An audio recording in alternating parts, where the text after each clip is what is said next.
Good morning বন্ধুরা, welcome back to my channel. আশা করি যে যেখানে আছো ভালো এবং সুস্থই আছো, আমিও ভালো আছি। এখন ঘড়িতে 7:30। আমার সকালবেলা পুজো দেওয়া হয়ে গিয়েছে, যেহেতু আছে সরস্বতী পুজো তাই একটু তাড়াতাড়ি ওঠা হয়েছে। ঘুম থেকে উঠে বাসি কাজকর্ম করে আগে পুজোটা দিয়ে নিয়েছি, কারণ পুজোটা দিলে আমার মনে হয় বাড়ির সব কাজ করা হয়ে যায়। পুজো দেওয়ার পর তোমাদের দাদাভাইয়ের জন্য তাড়াহুড়ো করে একটু রান্না করে রাখলাম। রান্না বলতে রুটি করে রুটিটা বাটার দিয়ে ভেজে রেখেছি, আর একটু তরকারি করে রেখেছি। আর কালকে দাদা আসার সময় একটু মিষ্টি নিয়ে এসেছিল, ওখান থেকে দুটো, একটা হচ্ছে জয়নগরের মোয়া আর একটা সোমপাপড়ি রেখে দিয়েছি। আর এদিকে আমি পুজো দিয়ে দিয়েছি। পুজো শুরু হয়েছে 10টা থেকে। আর এটা আমি যে বাড়িতে আছি ও বাড়িতেই পুজোটা হয়। এই ঠাকুরটা, সরস্বতী ঠাকুরটা নিয়ে এসেছে কলকাতা থেকে ওনার মেয়ে। খুব সুন্দর সরস্বতী ঠাকুরটা হয়েছে, আর খুব যজ্ঞ করে পুজোটা হবে অনেকক্ষণ ধরে। পুজো শেষ হয়েছে, পুজো শেষ হয়ে প্রসাদ নিয়ে আসলাম।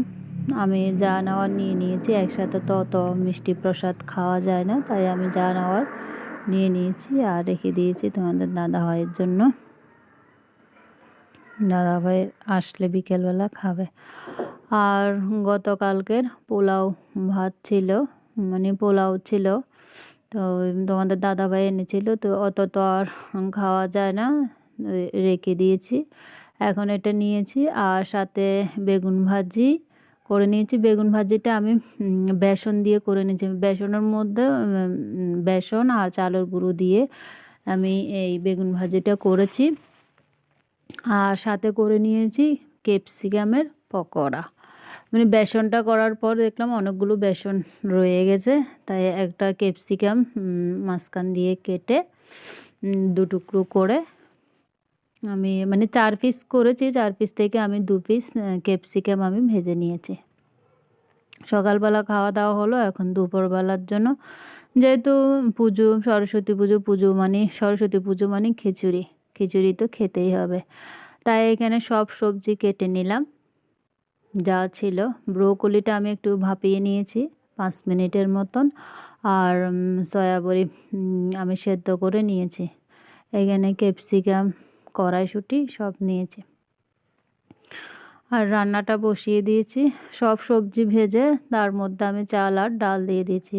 আর এখানে চালটা দিয়েছি আমি সীতাভোগ, গোবিন্দভোগের চাল। আজকে আর আমি বাজারে যাইনি, ঘরে আমার সীতাভোগ না, তুলসীভোগ চাল ছিল, ওটা দিয়েই আমি এই আজকের খিচুড়িটা রান্না করছি। আর আমার এই তোমার রান্নাঘরের যে দেয়ালের যে রঙটা আছে সবুজ, মানে সবুজ বলতে টিয়ে কালার, পেস্ট কালার, এই জন্য আমার ভিডিও ভালো আসে না, মানে রান্নার ভিডিও করলে, তাই আমি রান্নার ভিডিও দিতেই পারি না। একটু কাজু বাদাম আমি ঘিয়ের মধ্যে ভেজে দিয়েছি। কাজু বাদাম যদি খিচুড়িতে দেওয়া হয়, কাজু বাদাম কিশমিশ, তাহলে খুব ভালো লাগে। আমি ঘিয়ের মধ্যে একটু ভেজে দিয়েছি, আর দারুণ হয়েছে। আর খিচুড়ির মধ্যে ঘি দিলে গরম মশলার সাথে, মানে এত সুস্বাদু হয়, আর এত সুন্দর একটা গন্ধ বের হয়, খুবই ভালো লাগে। রান্না আমার কমপ্লিট, নামিয়ে নিয়ে এসেছি, এখন গরম গরম খাবো। এর সাথে আমি আবার একটু করে বেগুন ভাজি করে নিয়েছি, আবার সাথে একটু পাঁপড়ও ভেজে নিয়েছি। খিচুড়ি হলে তো বেগুন ভাজি হবে, আর সাথে তো পাঁপড় হতেই হবে, তো আমি একটু করে পাঁপড় ভেজে নিয়েছি। যেহেতু আমি একা খাবো, তাই অত আর পাঁপড় ভাজিনি। এখন গরম গরম খেয়ে নেব। এখন ঘড়িতে 3:30, আমি এখন খেতে বসবো। আজকের মতন ভিডিওটি এখানে শেষ করছি।